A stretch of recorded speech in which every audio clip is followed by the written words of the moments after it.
forecast. All right, Katie, thank you.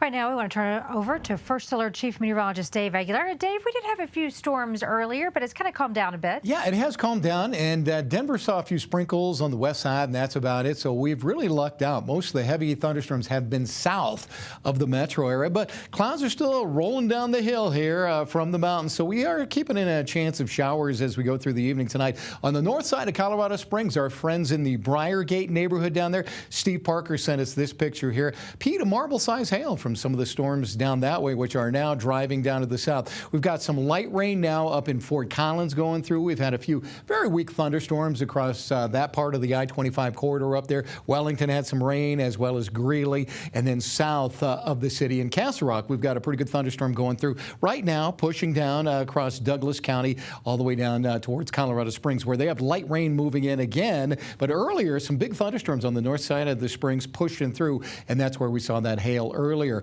Thunderstorms now firing up from Pueblo down through Walsenburg at the Pueblo Army Depot, just outside of Pueblo proper there. They did have a report of quarter-size hail out in that area, and also down in southeastern Colorado. Bigger thunderstorms are forming here, and I think if we do have severe weather tonight, that is going to be the hot spot, because we've got kind of two areas meshing together. The cold front that came through, and also moisture coming up from New Mexico here. So we've got a line of storms already firing up there, and that area has the potential marginal to slight risk of severe thunderstorms, meaning 1-inch diameter hail, and that could go through the night tonight. So we're watching that. Now, as soon as this trough of cooler air moves on at her, we were about 10 degrees cooler today than yesterday, but still not bad at all with the high in the upper 60s.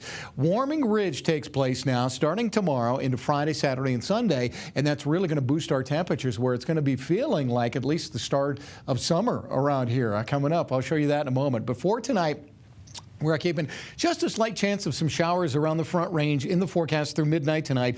The heavier storms will be down across southeastern Colorado, and then after midnight, things start to clear out. By tomorrow morning, we're mostly clear across the northern part of the state. Still a few showers possible way down south, and then that clears out in the afternoon.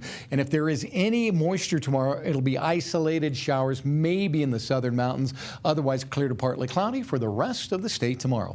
Lows tonight, 20s and 30s in the mountains, 40s primarily across the northeastern plains here. A few 50s will pop down there in the southeastern part of the state. And then tomorrow, 70s to near 80 out here in western Colorado. Not bad at all. 60s and 50s in the mountains, and we'll be in the 70s and 60s right across northern Colorado here. Mostly 70s, but like Monument, Colorado Springs, you might hit a few 60s there. A little closer to home here, we should be about 77 in Windsor tomorrow, 73 in Golden, and we take you into Douglas County. Stonegate should be about 73, as will Lone Tree, and we take you into the east side of Castle Rock. The Founders Village neighborhood here should be about 69 degrees, mostly sunny early, and down there just a slight chance of an isolated storm. They're on the top end of that Palmer Divide, so they might get a little moisture coming up. For the rest of us, though, mostly sunny, plenty of sunshine and 75, and then near 80 Friday, Saturday, and Sunday, with just a slight chance of an isolated storm on Saturday afternoon. So the weekend is going to get two, maybe if I had a third one, it'd be 3 thumbs up for the weekend.